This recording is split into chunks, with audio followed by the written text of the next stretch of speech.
తెలవారుజాముల్లో వెంకటరమణ తండ్రి సుప్రభాతము చేసెను సురులే రమణ.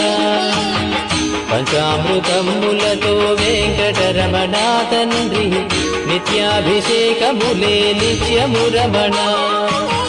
వజ్రమకుటంబుతోను వెంకటరమణ తండ్రి శంకు చక్రధారుడవే తిరుమల రమణ. మూడు నామాలతోను వెంకటరమణ తండ్రి ముల్లోకములు ఏదడి మూర్తి విరమణ.